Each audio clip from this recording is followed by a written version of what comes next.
Operation Toofan ഒരു കൊടുങ്കാറ്റിൻ്റെ വേഗതയിൽ തന്നെ ആഞ്ഞടിക്കുകയാണ്. 19 കോടി രൂപയുടെ മയക്കുമരുന്നാണ് കഴിഞ്ഞ ദിവസം എറണാകുളത്ത് നിന്ന് പിടിച്ചത്, പെരുമ്പാവൂരിൽ നിന്ന് പിടിച്ചത്. ഇതുപോലെ വലിയ ക്വാണ്ടിറ്റിയാണ് ഇപ്പോൾ നമ്മൾ പിടിച്ചുകൊണ്ടിരിക്കുന്നത്. വൻ തോതിലുള്ള ക്വാണ്ടിറ്റികൾ പിടിച്ചുകൊണ്ടിരിക്കുകയാണ്. ജനങ്ങളുടെ വലിയ സഹായമുണ്ട്.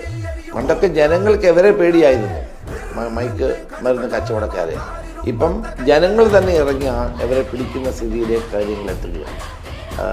ആഭ്യന്തര വകുപ്പ്, ആരോഗ്യ, വിദ്യാഭ്യാസ, എക്സൈസ് വകുപ്പുമായി ചേർന്നുകൊണ്ടാണ് ഈ ഓപ്പറേഷൻ തുഫാൻ നടപ്പാക്കുന്നത്.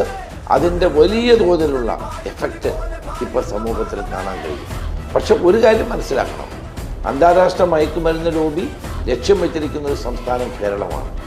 അപ്പോൾ അവരിപ്പോൾ ഒന്ന് പതുങ്ങിയിരിക്കുകയാണ്. കാരണം ഇത് ആരംഭശൂരത്വമാണ്, കുറേ കഴിയുമ്പോൾ പോലീസ് പോകും, അന്ന് നമുക്ക് നടത്താം. ഞാനൊരു കാര്യം പറയാൻ ആഗ്രഹിക്കുന്നു, കേരള പോലീസ് ഇതിൻ്റെ അടിവേര് തകർക്കാതെ ഞങ്ങൾ പിന്നോട്ടില്ല.